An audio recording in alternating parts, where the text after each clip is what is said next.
Hello everyone, welcome to Acharya Digital. आज आपण बघणार आहोत क्लास 11th इंग्लिश आणि आजची आपली पोएम आहे द सोवर.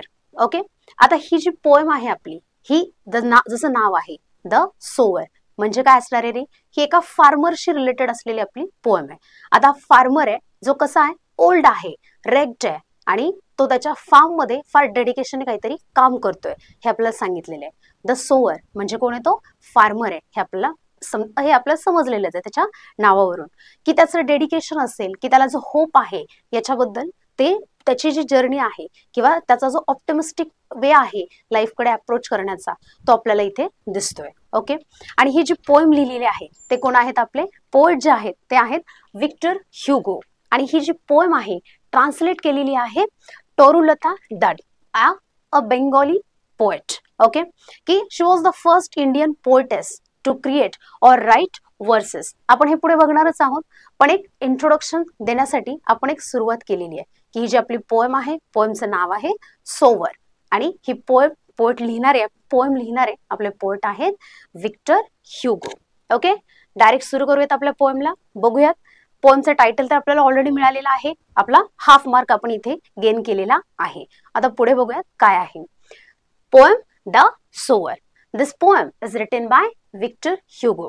पोएम सुरू करण्या अगोदर आपल्याला एकदा आपल्या पोएमचं इंट्रोडक्शन, पोएटचं आणि पोएमचं इंट्रोडक्शन थोडंसं घ्यायचं आहे. Okay, Victor Hugo, poet, novelist and dramatist of the 19th century, was the most important of the French romantic writers.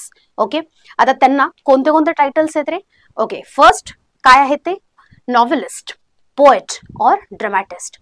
Poems, जसे की आज आपली जी पोएम आपण बघतोय ते पोएटच आहेत, की त्यांच्या अशा खूप साऱ्या पोएम्स आहेत की ज्या वेल नोन आहेत. सोबतच ते काय आहेत, नॉव्हलिस्ट. म्हणजे the person who writes novels, त्यांना काय म्हटलं जातं, नॉव्हलिस्ट. की नॉव्हेल म्हणजे काय असतं रे, की एक मेन स्टोरी असते आणि त्याच्या भोवतीच बाकीचे जे काय असतील, कॅरेक्टर्स असतील, प्रोटॅगोनिस्ट असेल, अँटॅगोनिस्ट असतील, ते रिव्हॉल्व करतात. एक मेन प्लॉट आहे आणि त्याच्यासोबतच स्टोरी कंटिन्यू होते. याला आपण काय म्हणतो, नॉव्हेल, की ज्याच्यामध्ये एकच स्टोरी असते आणि त्याच्यामध्ये खूप सारी एक लेंथ असते, त्याला लेंथी स्टोरी असते ती. असं की आपण बऱ्याच वेळा छोट्या छोट्या स्टोरीज बघतो, पण त्याला आपण नॉव्हेल असं नाही म्हणत. ज्यावेळेस छोट्या छोट्या स्टोरीज एका बुकमध्ये ऍड केल्या जातात त्याला आपण नॉव्हेलच म्हणतो, पण तो एक वेगळा पॅटर्न आहे, तो आपण पुढे डिस्कस करणारच आहे. ओके, पण आजच्यासाठी नॉव्हलिस्ट, person who writes novels.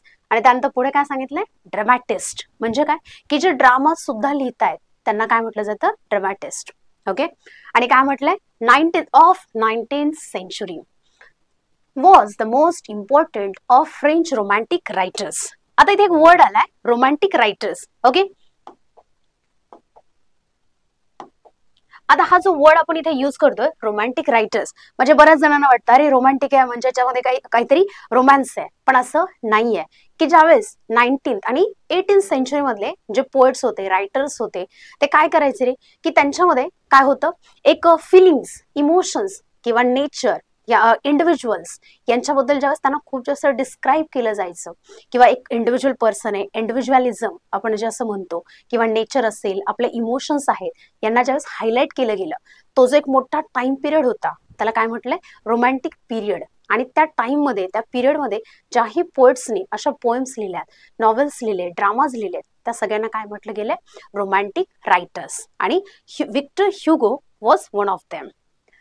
Though is better known for novels as, की त्यांचे जे नॉव्हेल्स होते की जे जास्त वेल नोन होते ते कोणतं होतं रे, Notre Dame de Paris 1831 and Les Miserables. Okay, हे त्यांचे सगळ्यात नोटेबल त्यांचं जे वर्क होतं, हे कोणते होते, हे दोन त्यांचे मेजर काय म्हणत, मेजर वर्क्स होते, जे नॉव्हेल्स होते, Notre Dame de Paris and Les Miserables. आणि ते कुठलं, कधी झालेलं होतं, 1862 मधलं होतं.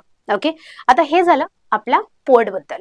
आणि ज्याने ही ऍक्च्युली ही पोएम जी होती ती कशी होती, फ्रेंच लँग्वेज मधली होती आणि ती ट्रान्सलेट म्हणूयात आपण, ट्रान्सलेट करण्याचं काम कोणी केलं होतं, आपल्या ज्या तोरुलता दत्त ह्या ज्या आपल्या बेंगॉली पोएट आहेत त्यांनी केलेलं होतं.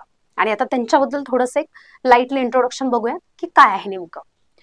अ Bengali poet also known as Toru, wrote in English and French, was born on 4th March 1856, की त्यांचा जन्म 4 मार्च 1856 मध्ये झालाय इन कोलकाता. जसं की आपण इथे मेन्शन केलं होतं, बेंगॉली पोएट.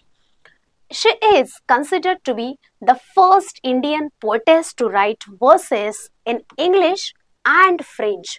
ओके, आता आपण कुठल्या टाइम मधली गोष्ट हे ऐकतोय रे?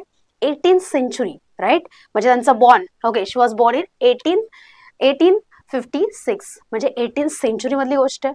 की जसं आपलं इंडियन कल्चर आहे, कसं रे, की आपण असं म्हणतो ना की पेट्रिआर्चल सिस्टीम होती आपल्याकडे. पेट्रिआर्चल म्हणजे काय, की ज्यावेळेस आपल्या सगळ्या की सोसायटीवरती जो एक पॉइंट ऑफ व्ह्यू होता तो कसा होता रे, की एक मेल पॉइंट ऑफ व्ह्यूने विचार करण्याची त्यावेळेस लोकांना जास्त गरज वाटायची. किंवा जे विमेन्स आहेत किंवा फिमेल्स आहेत त्यांचा पॉइंट ऑफ व्ह्यू असेल किंवा त्यांची लिडरशिप असेल, या गोष्टी कशा होत्या, हायली अनअप्रोचेबल होत्या. किंवा त्यांना तो पॉइंट त्यांनी मत व्यक्त नाही केलं पाहिजे असं म्हटलं जायचं. त्यावेळी शी वॉज काय, फर्स्ट इंडियन पोएटेस. म्हणजे त्या फक्त she was not only educated person but she was a poetess, की त्या फर्स्ट पोएटेस होत्या की ज्यांनी ट्रान्सलेटही केल्या होत्या. कोणत्या पोएम्स? इंग्लिश आणि फ्रेंच. म्हणजे त्या तेवढ्याच वेल एज्युकेटेड होत्या की त्यांना इंग्लिशही येत होतं, फ्रेंचही होतं, आणि म्हणजे बेंगॉली तर ऑफकोर्स असणारच आहे. म्हणजे की ज्या टाइम मध्ये विमेन्सला घराबाहेर पडणं अलाउड नव्हतं, त्यावेळेस she was the first Indian poetess. आणि इथे जे वर्ड यूज झालाय वर्सेस. वर्सेस म्हणजे काय रे, की म्हणजे पोएम्स आहेत, की ज्या पोएम्स लिहिणं असेल त्याला आपण म्हणतो वर्स, म्हणजे पोएम्स सिंपल भाषेमध्ये, की ज्याच्यामध्ये राईम्स असतात, रिदम आहे, अशा पोएम्स लिहिणं त्याला आपण काय म्हणतो, verses. Okay, verses. In English and French she translated dozens of poems and completed a novel before her death at age of 21st or the 21. म्हणजे त्यांची जी डेथ होती ती फार ट्रॅजिक होती किंवा खूप अर्ली एज मध्ये त्यांची डेथ झाली. पण त्या अगोदर त्यांनी खूप साऱ्या पोएम्स होत्या, त्यांचं काय केलं होतं, ट्रान्सलेशन केलं होतं. आणि तेच आज आपण त्यातलीच एक पोएम बघणार आहोत. Her poems such as Sita, lotus and our casuarina dream are well loved the sower. Okay, इथपर्यंत झाले आपले जे पोएट आहेत आणि ट्रान्सलेटर आहेत त्यांचं इंट्रोडक्शन आपण इथे आता पाहिलेलं आहे. आता पुढे बघूया आपला एक्झॅक्टली पोएम मध्ये आपण काय बघतोय.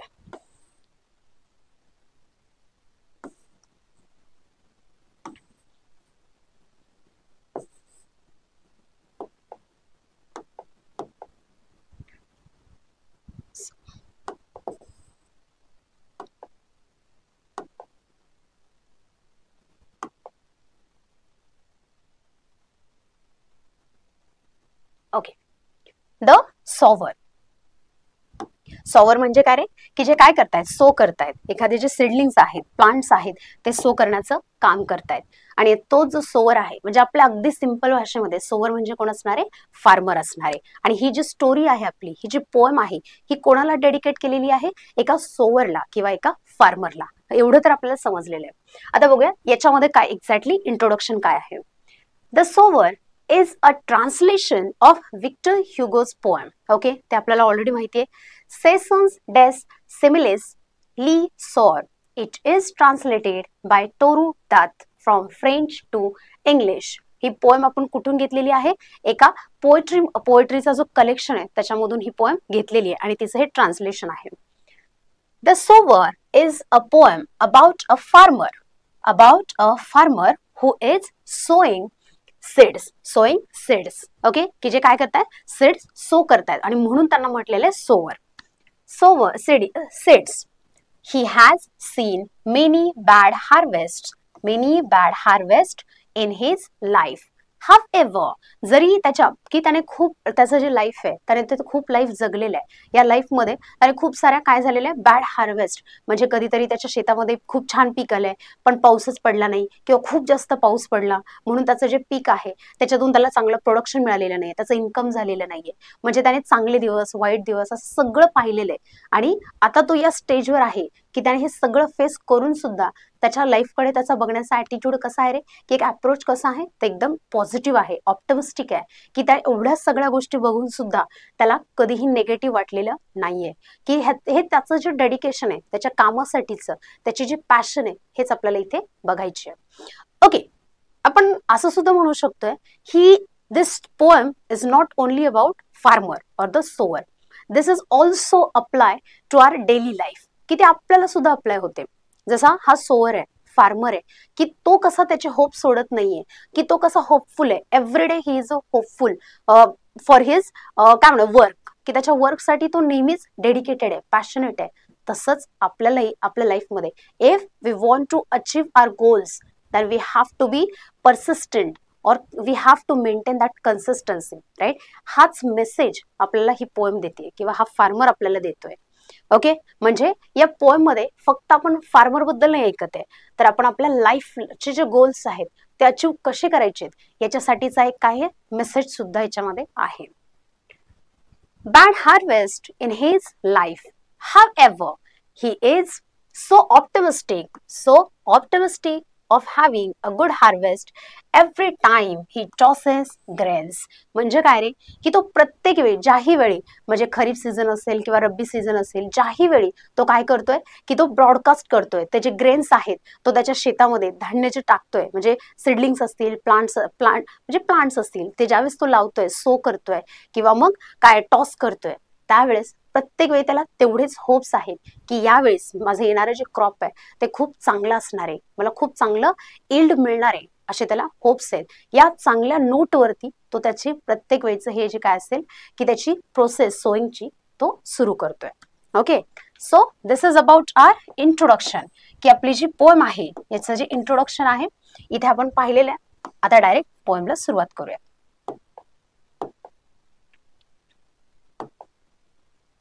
The sober. द सोवर म्हणजे कोण असणार आहे, हा आपला फार्मर आहे. Sitting in a porchway, cool, sunlight I see dying fast, twilight hasten on to rule, working hours have well nigh passed, shadows run across the lands, but a sower lingers still.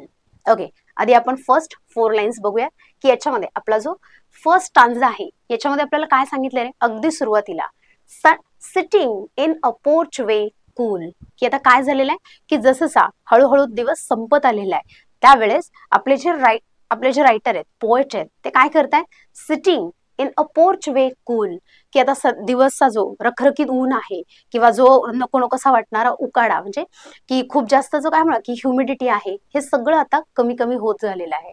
आणि आता आपले जे writer आहेत, poet आहेत, ते कुठे बसलेत रे, त्यांच्या पोर्च वे मध्ये. पोर्च वे म्हणजे काय असेल रे, एक वरंडा. ओके, की ज्याला काय असते वरून असं एक कव्हर आहे, म्हणजे त्याला एक शेड आहे, शेड सारखं स्ट्रक्चर आहे, आणि त्या पोर्च मध्ये बसून की असं एखादा बंगलो वगैरे असेल की त्याच्या समोर जो शेड असतं की ज्याच्यामध्ये नाश्ता करत बसतात लोक, न्यूजपेपर रीड करतात किंवा गेस्ट तिथे अटेंड केले जातात, अशी जी स्पेस आहे तिथे आपले जे पोएट आहेत ते बसून काहीतरी ऑब्झर्व करतायत.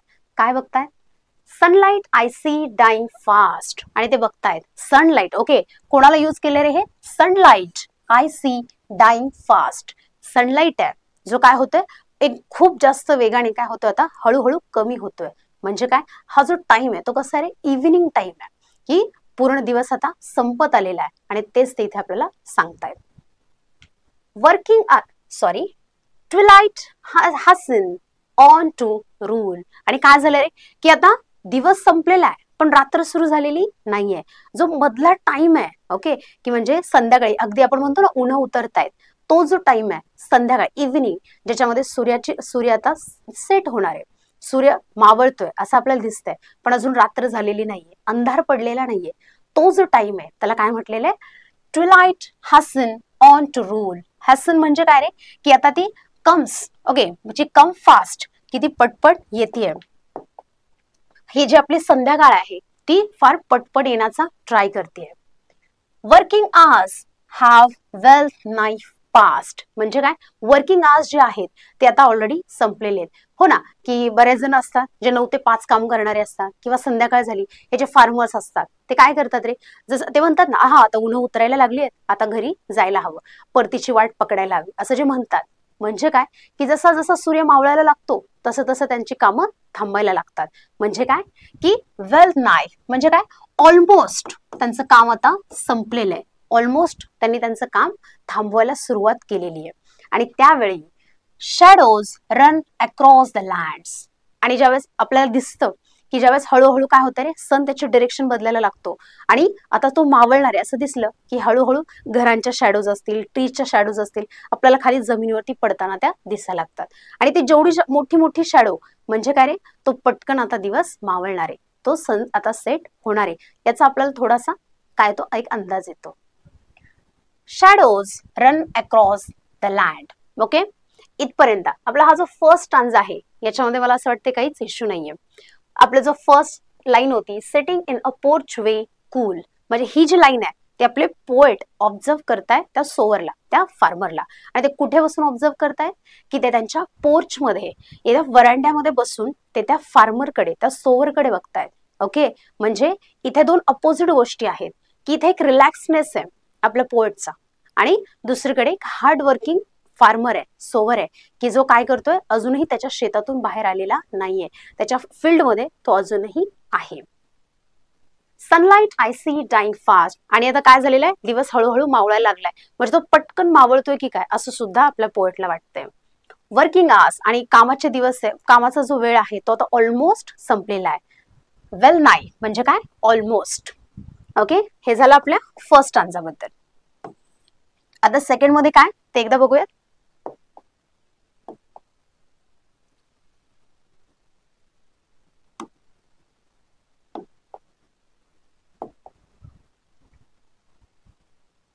Shadows run across the lands. आणि आता दिवस जसजसा मावळतोय, सन जसजसा सेट होतोय, तसं काय होतंय रे की ह्या ज्या शॅडोज आहेत, जे ट्रीज असतील, घर म्हणजे जे हाऊसेस असतील, त्यांच्या सगळ्यांच्या शॅडोज आता थोड्या थोड्याशा काय त्या जमिनीवरती आता मोठ्या मोठ्या दिसायला लागलेल्या आहेत, एक सावली आता यायला लागलेली आहे. But a sower lingers still. पण हा जो सोवर आहे, हा जो फार्मर आहे, तो अजून सुद्धा घरी गेलेला नाहीये. ही जस्ट हँगिंग अराउंड, किंवा तो तिथेच घुटमळतोय की त्याचा अजून त्याच्या शेतातून पाय बाहेर येत नाहीये. लिंगर्स म्हणजे काय रे, इथे काय सांगितलेलं आहे, लिंगर्स हँग्स अराउंड रिमेन्स, म्हणजे काय, तो अजूनही तिथेच उभा आहे त्याच्या शेतामध्ये, त्याला लगेचच जायचं नाहीये किंवा तो काहीतरी विचारात आहे. ओके, म्हणून असं म्हटलंय lingers. But a sower lingers still, की तो अजूनही तिथेच हँग अराउंड करतोय किंवा तो आजूबाजूला तिथेच थांबलाय, त्याला घरी जाण्याची घाई नाहीये. Okay, old in rags he patient stands looking on I feel a thrill. आता इथे काय सांगितलंय रे, तो तिथेच थांबलेला आहे आणि तो इथेच का थांबलाय या विचाराने आपले जे पोएट आहेत आता त्यांची क्युरिओसिटी वाढली आहे, म्हणून ते काय म्हणताय, ओल्ड. आणि त्याला काय ऑब्झर्व केले त्यांनी की कसा आहे तो, ओल्ड, म्हणजे तो यंग असा, किंवा काय म्हणत की खूप जास्त यंग नाहीये, तो त्याच्या यंग एज मध्ये नाहीये. जसं आपण इंट्रोडक्शन मध्ये पाहिलं होतं की काय रे, की त्याने खूप सारे बॅड हार्वेस्ट त्याच्या लाईफ मध्ये पाहिलेले आहेत, म्हणजे आपल्याला एक अंदाज येतोय तो कसा आहे, एक म्हातारा असेल, ओल्ड आहे, आणि सोबतच कसा आहे तो इन रेग्स, म्हणजे त्याचे जे क्लोथ्स आहेत ते कसे आहेत, एकदम टॉन झालेले आहेत, फाटलेले आहेत, किंवा तो डर्टी झालेले आहेत, मळालेले आहेत, दिवसभर काम केल्यामुळे, हार्डवर्क केल्यामुळे त्याचे जे क्लॉथ्स आहेत ते कसे झालेले आहेत, टॉन झालेले आहेत, किंवा काय म्हणा मातीने खराब झालेले आहेत, अशा कपड्यांमध्ये. In rags he patient stand, तो एकदम त्याच्या पेशन्सनी, एकदम संयमाने तो तिथेच थांबू नये की त्याच्या डोक्यामध्ये अजून काहीतरी विचार चालू आहेत, त्याला घरी जाण्याची घाई नाहीये. Looking on I feel a thrill. आणि ज्यावेळेस तो असा इथे उभा आहे की तो काय झालाय, ओल्ड आहे, आणि तो त्याच्या तशाच कपड्यांमध्ये, कशामध्ये की इन रेग्स, की तो तसाच तिथे उभा आहे आणि त्याच्या डोक्यात काहीतरी विचार आहे. बाकीचे सगळे फार्मर्स आता निघून गेलेत आणि तरी सुद्धा हा जो ओल्ड मॅन आहे तो तिथेच उभा आहे. म्हणून आपले जे पोएट आहेत त्यांना काय वाटले, थ्रिल वाटले, काहीतरी एक्साइटिंग वाटलंय की आता हे इथे उभा राहून काय करेल नेमकं, असा ते विचार करतायत, आणि म्हणून ते तिथेच थांबलेले आहेत. ओके, हे झालं आपला सेकंड स्टांजा. आता सेकंड स्टांजामध्ये, या सेकंड स्टांजामध्ये आपल्याला काही असा इश्यू आलेला नाहीये, म्हणजे इथपर्यंत तरी एव्हरीथिंग इज गुड सो फार, राईट. इथेपर्यंत आपल्याला एवढं समजलेलं आहे, हा जो आपला सोवर आहे तो कसा आहे, ओल्ड आहे, त्याचे क्लॉथ्स कशा आहेत, इन रेग्स, आणि पेशन्स हा त्याच्याकडे आहे की सगळे फार्मर्स निघून गेलेत, ते त्यांच्या डेली लाईफ मध्ये आता बिझी झालेत, तरी सुद्धा तो अजून त्याच्या फील्ड वरती उभा आहे, तो काहीतरी विचार करतोय. आता बघूयात नेमकं झालंय काय. Looking on I feel a thrill, की राईट आपले जे पोएट आहेत ते मात्र क्युरियस आहेत की एक्झॅक्टली आपला हा जो ओल्ड मॅन आहे तो का थांबलाय हे बघण्यासाठी ते स्वतः आता क्युरियस आहेत. Black and high, his seletoes dominates the furrows deep. Now to sow the task is set. Okay. Soon shall come a time to reap. इथपर्यंत काय सांगितलं रे की आता तो थांबलेला आहे, पण ज्यावेळेस तो थांबलेला आहे त्यावेळेस मात्र काय झालेला आहे, ब्लॅक अँड हाय हिज सेलिटोज. सेलिटोज म्हणजे काय रे की जी शॅडो असते.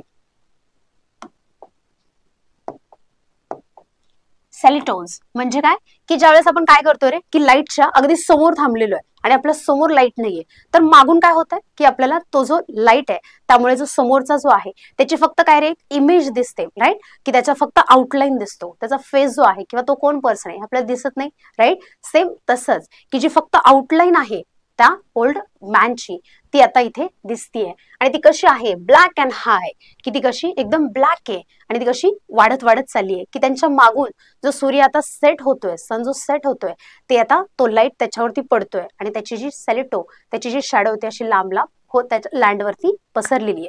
म्हणून काय म्हटलेलं आहे, black and high his silhouette dominates the furrows deep. आणि ते काय करतेय, जी आपल्या शेतामधले त्याच्या शेतामधले ज्या रिजेस आणि फरो आहेत, रिजेस म्हणजे काय असं रिजेस आणि फरोज शेतामधले ज्या अशा मोठ्या मोठ्या काय म्हणत की स्ट्राइप्स असतात त्याच्यावरचा जो वरचा जो पार्ट असतो असा जो पार्ट आहे त्याला आपण रिजेस म्हणतो आणि जो खालचा जो आहे तो काय आहे फरोज, की ज्याच्यामध्ये काय केलं जातं पाणी सोडलं जातं की बांध असतात शेताला ते त्याला कव्हर करतात की पाणी बाहेर जाऊ नये म्हणून, पण त्याच्या आतमध्ये मात्र सगळीकडे पाणी सगळ्या क्रॉप्सना त्या सिडलिंग्सला मिळालं पाहिजे म्हणून ते एक रिजेस फॉरेस्ट केले जातात, एक सॉइलची फर्टिलिटी मेंटेन करण्यासाठी पण केले जातात. पण आता आपल्या ओल्ड मॅनच्या शेतात जे फरोज आहेत ते काय ते कसे वाटायला लागलेत आता की त्या फरोजना सुद्धा ही जी सेलिटो आहे ती काय करते, डॉमिनेट करते, की ती पुढे पुढे चालली आहे किंवा ती खूप जास्त लांब आहे. म्हणून काय म्हटलंय, डॉमिनेट्स द फरो डीप, की त्या फरो जेवढा डीप आहे त्यापेक्षा जास्त त्याची डीप काय आहे, त्याची सेलिटो त्याची आउटलाईन आहे असं इथे आपल्याला आपल्या पोर्टला वाटतंय.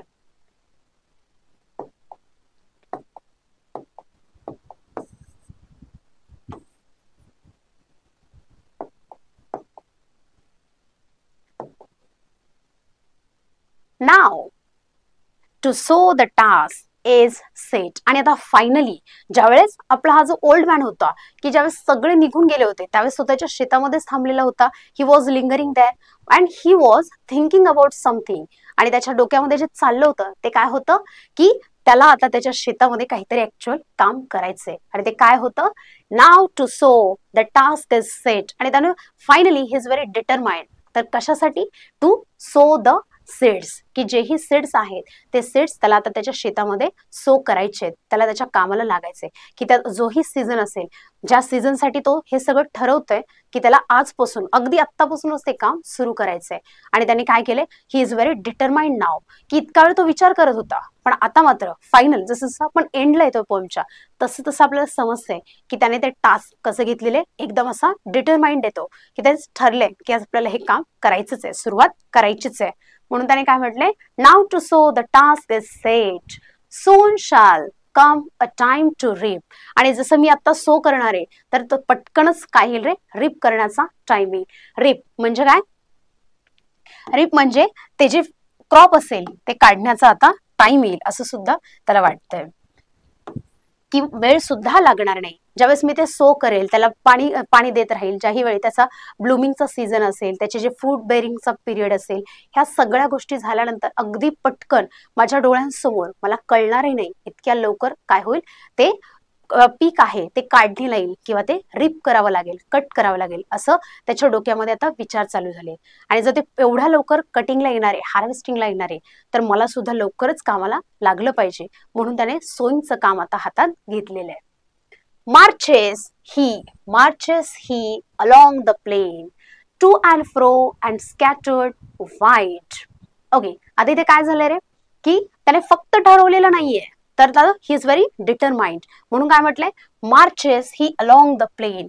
मार्चेस म्हणजे काय, he is walking toward that direction, किंवा आता त्याने काहीतरी निश्चय केलाय आणि त्या काय म्हणूया की त्या निश्चयामध्ये, त्या डिटर्मिनेशन मध्ये तो जसा चालतोय त्याला काय म्हटलेलं आहे, मार्चेस. म्हणजे एखाद्या गोष्टीची आपण एक काहीतरी ठरवलेलं असेल. ओके, इथे आपल्याला दिलंय का, इथे तर नाहीये. ओके, म्हणजे एखादी गोष्ट आपण एकदम निर्धार केलाय, आपण असं म्हणतो ना की एखाद्या गोष्टीबद्दल आपल्याला एकदम कॉन्फिडन्स आहे की मी हे करू शकतो, मला हे करायचंय. त्यावेळेस जो आपला वॉकचा एक हे असतो, सेन्स असतो, म्हणजे त्यात प्राऊड असतो किंवा कॉन्फिडन्स असतो, तो जो वॉक आहे त्याच वॉकला, त्या चालण्याला इथे काय म्हटलेलं आहे, marches he along the plain to and fro. पुढे मागे आता तो की जिथे जिथे गरज आहे, जिथे त्याला जायचंय, त्याचं जे ठरलंय त्या सगळ्या ठिकाणी आता तो चाललाय. To and fro and scatters wide. आणि त्याने काय केले, त्याच्या हातामध्ये असलेले जे सीड्स आहेत, जे सीड्स आहेत त्याने काय केलेत आता, स्कॅटर म्हणजे असं फेकायला, की एक मेथड असते, ब्रॉडकास्ट मेथड आपण म्हणतो, की ज्याच्यामध्ये छोटे सीड्स असतात, ते काय केले जातात, असे फेकले जातात, स्प्रेड केले जातात, आणि मग त्याचे जिथे जिथे पडतात तिथे तिथे माती म्हणजे ढकलली जाते. त्याला काय म्हटलं जातं, स्कॅटर्ड. की त्याने आता पुढे मागे करत ते जे त्याच्या हातातले जे ग्रेन्स आहेत ते काय करायला सुरुवात केली आहे, सगळ्या शेतामध्ये फेकायला किंवा टाकायला सुरुवात केलेली आहे. स्कॅटर्ड, स्प्रेड, पसरवायला सुरुवात केलेली आहे. Scattered. From his hands the precious grains. आणि त्याच्या हातातून की ज्याचे होप्स असलेले, म्हणजे त्याच्यावरती त्याचे होप्स आहेत की या वर्षी या सीझन मध्ये माझं जे क्रॉप आहे ते खूप चांगलं हार्वेस्ट होणार आहे, असं ते डिटर्मिनेशननी तो जे काम करतोय त्यावेळेस त्याच्या हातामध्ये असणारे ते जे ग्रेन्स आहेत ते कसे आहेत रे, एकदम प्रेशियस आहेत, म्हणून त्याला असं म्हटलंय precious grain. Muse I as I see him stride. Muse म्हणजे आपण हा कधी कधी काय करतो रे, ॲज अ नाऊन म्हणून पण यूज करतो, पण इथे काय झालेलं आहे, हा वर्ब म्हणून यूज झालेला आहे. नाऊन म्हणजे काय रे, एखाद्या वेळेस काय होतं की ते इन्स्पिरेशन असतं, की त्याच्याकडे त्याच्याकडे बघून आपल्याला असं वाटतं की एखादी पोएट्री सुचते, किंवा एखादा काय म्हणू की पिक्चर त्याच्याकडे बघून तो स्केच काढावं, असं जे असतं म्हणजे इन्स्पिरेशन.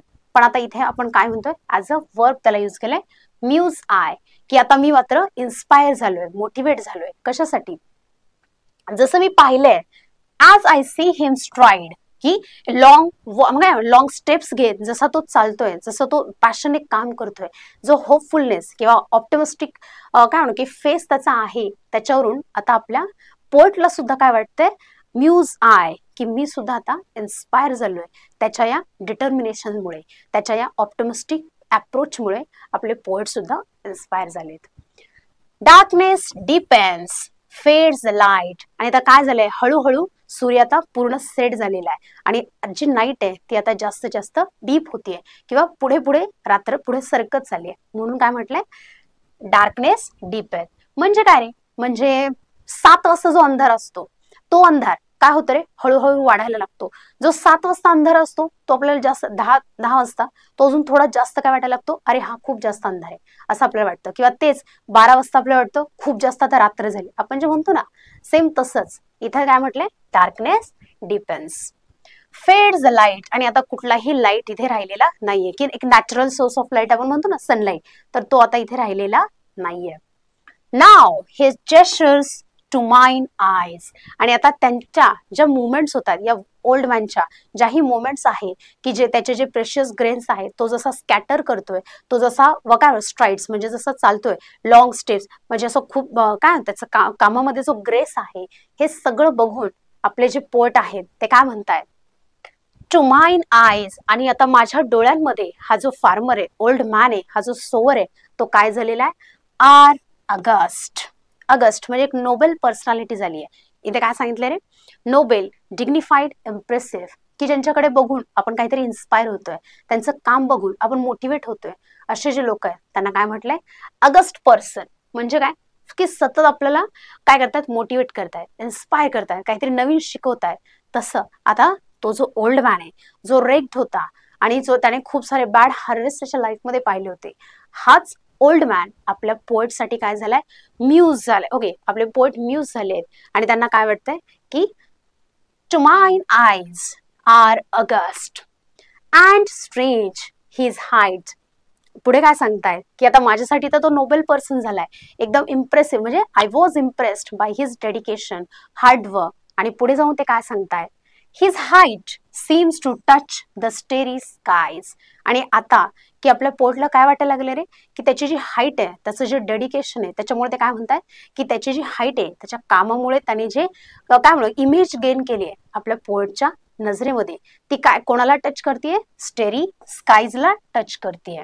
किंवा आपल्या पोर्टला असं वाटतंय की ती एवढी उंची त्याने आता तिथे गाठलेली आहे, किंवा त्या आकाशामध्ये स्टार्स आहेत, आणि तसेच आपला जो ओल्ड मॅन आहे तो सुद्धा तिथपर्यंत पोहोचलाय असं आपल्या पोर्टला त्यांच्याबद्दल वाटतंय. Okay, so this is about our explanation. आता पुढे बघूया.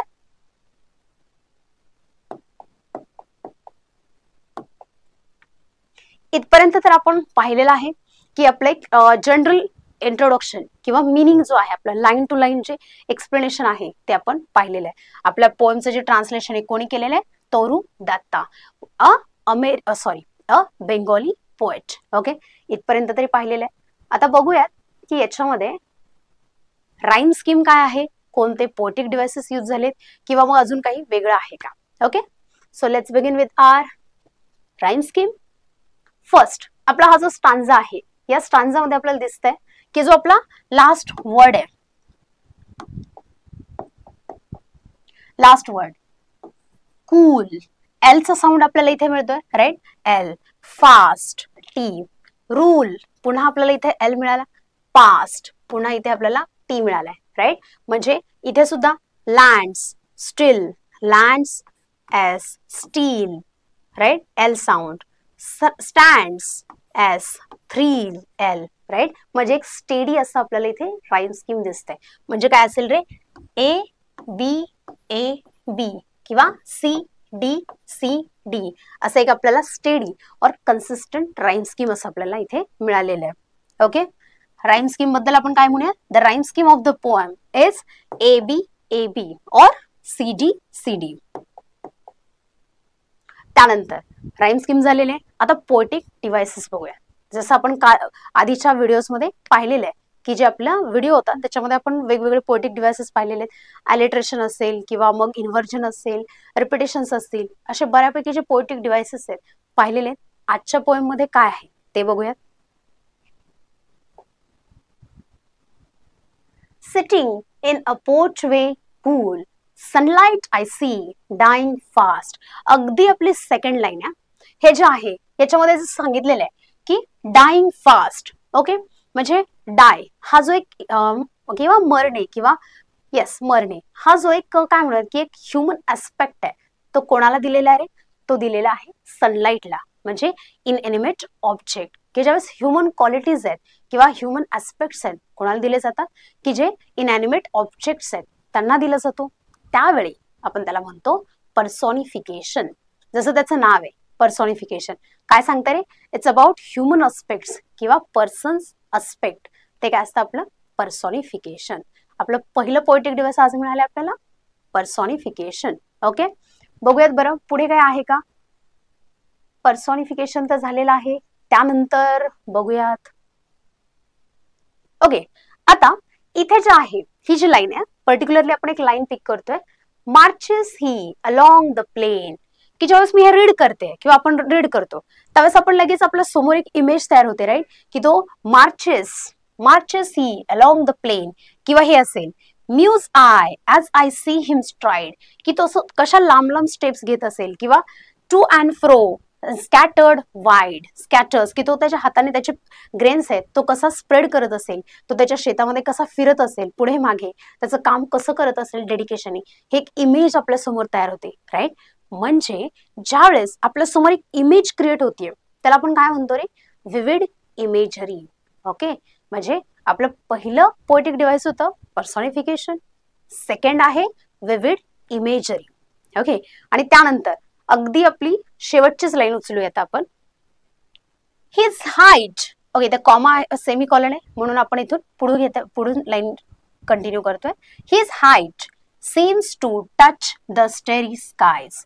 ओके, आता असं पॉसिबल आहे का रे की एखाद्याची जी हाईट आहे ती एवढी काय म्हणून लॉंग आहे की ते एकदम स्कायला टच होते, किंवा एखाद्याची हाईट स्कायला टच झाली, हे पॉसिबल आहे का रे, नाही. मग त्याला काय म्हणू आपण, ज्यावेळेस गोष्टी काय म्हणतो आपण वाढवून चढवून सांगितल्या जातात, एक्झॅजरेट केल्या जातात की ती आहे एवढी. ओके, एवढी असताना एवढी आहे, पण तिच्याबद्दल जास्त बोललं जाते, काहीतरी एक्स्ट्रा सांगितलं जाते, त्यावेळेस त्याला आपण काय म्हणतो, हायपरबोल. ओके, म्हणजे इथे सांगितलेलं आहे सीम्स टू टच, की असं वाटतंय की त्या ओल्ड मॅनची हाईट कोणाला टच करते, स्टेरी स्काईज. म्हणजे दिस इज एक्झाम्पल ऑफ हायपरबोल. क्लिअर? हायपरबोल ज्यावेळेस गोष्टी एक्झॅजरेट केल्या जातात, एक्स्ट्रा सांगितल्या जातात, आहे त्यापेक्षा जास्त, त्यावेळेस त्या काय असतात, हायपरबोल. ओके, आता हे झालं पर्सॉनिफिकेशन, विविड इमेजरी, त्यानंतर हायपरबोल. ओके, याच्यामध्ये आपण एक अजून कन्सिडर करू शकतो ॲलिट्रेशन, की जी हीच लाईन जर आपण पिक केली तर याच्यामध्ये काय आलं रे, स्टेरी स्काईज.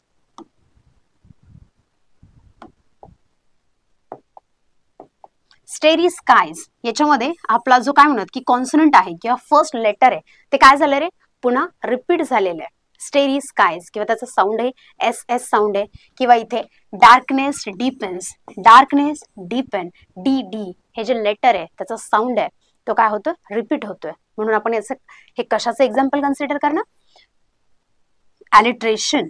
ओके, हे एक्झाम्पल आहे ॲलिट्रेशनचं.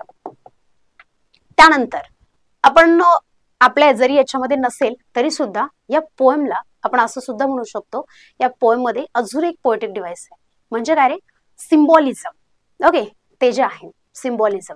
आता सिम्बॉलिझम म्हणजे काय, सिम्बॉल. ओके, की एक सिम्बॉल म्हणून यूज केलं जातं, की एक गोष्ट की ही सिम्बॉल आहे किंवा हे काय म्हणतो की आयडेंटिफिकेशन आहे, अशा अर्थाने आपण काहीतरी म्हणतो. की आता इथे आपण बोलतोय कोणाबद्दल, फार्मर, सोवर बद्दल बोलतोय, पण ती फक्त एक काय ऍज अ सिम्बॉल म्हणून यूज झालेला आहे तो सोवर, तो फार्मर. पण त्याच्यामध्ये ऍक्च्युअली अजून एक वेगळा मिनिंग सुद्धा आहे, किंवा त्याच्यामध्ये एक ऍडिशनल मिनिंग त्याच्यामध्ये पुट केलेला आहे, त्यावेळेस त्याला काय म्हटलं जातं, सिम्बॉलिझम. म्हणजे जसा फार्मर डेडिकेशनने काम करतोय, की त्याचे जे काय म्हणत की डेडिकेशन असेल, परसिस्टंट कन्सिस्टन्सी आहे, याच्यामध्ये अजून एक काय केलंय, एक मेसेज दिलाय, की जसा सोवर कन्सिस्टंट आहे, हार्डवर्किंग आहे त्याच्या कामासाठी, तसंच आपण आपल्याला सुद्धा आपल्या कामामध्ये सुद्धा हे डेडिकेशन दाखवायचंय, आपण सुद्धा तेवढंच परसिस्टंट असलं पाहिजे वाईल अचिव्हिंग आवर गोल्स, ड्रीम्स. की जर आपण कन्सिस्टंट राहिलो, सतत काहीतरी करत राहिलो, तरच आपलं लाईफ चेंज होऊ शकतं, आपले गोल्स आपण अप्रोच करू शकतो, हे त्यांना सांगायचंय. आणि ते त्याच्यासाठी त्यांनी मी सिम्बॉल म्हणून कोणाला यूज केलं, द सोवर, म्हणजे काय, symbolism. Okay, so this is about our poetic devices. First, personification. Second, vivid imagery. Third one was hyperbole. And the last one was alliteration. Okay, alliteration आणि त्यानंतर एक एक्स्ट्राचं जे सांगितलंय ते कोणतं आहे रे, सिम्बॉलिझम. क्लिअर आहे? हे झालं आपल्या टायटल बद्दल झालं, पोएट बद्दल झालं, त्यानंतर राईम स्कीम झाली आहे, त्यानंतर अजून काय चेक केलं आपण, पोएटिक डिव्हाइसेस. ओके, आणि लास्ट वन इज काय होती याची थीम काय आपल्या पोएमची. तर काय म्हणूयात रे, की एक way to see our life in a optimistic way, किंवा we have to be hardworking or the dedicated towards our goals or dream. We should see our life in optimistic way, असं आपल्या पोएटला इथे सांगायचं आहे थ्रू दॅट सोवर. की जसा sober आहे तो कसा आहे, ओल्ड आहे, रेग्ड आहे, आणि तरी सुद्धा तो त्याच्या कामामध्ये तेवढाच 100% डेडिकेशन आहे, ती परसिस्टन्स आहे, परसिस्टन्स, प्रिझर्व्हरन्स त्याच्या कामामध्ये दिसतोय. की त्याला माहिती आहे की हे जे येणारं जे त्याचं इल्ड असेल, त्याचा जो हार्वेस्ट असेल, तो अगदी तो असं नाही सांगू शकत की माझं फील्ड आहे किंवा माझं जे प्रोडक्शन आहे ते चांगलंच होणार आहे, पण त्याला होप्स आहेत की प्रत्येक येणाऱ्या सीझन सोबत तो काय करतोय, होप करतोय की माझं जेही इल्ड असेल, जे हार्वेस्ट असेल ते चांगलंच यावं. मग जरी त्याच्यामध्ये पॉसिबिलिटी असेल की ते नाही वर्क होणार, पण तरी सुद्धा तो त्याचा पॉझिटिव्ह अप्रोच सोडत नाहीये. ही आपली काय असेल, थीम असेल. Okay, so this is about our poem the sower. I hope you have understood. Okay, की आपण खूप जास्त सिम्पल वे मध्ये तिला एक्सप्लेन केलेलं आहे. जरी काही डाऊट्स असतील तरी तुम्ही मला विचारू शकता. Okay, so this is about our today's class. Thank you everyone.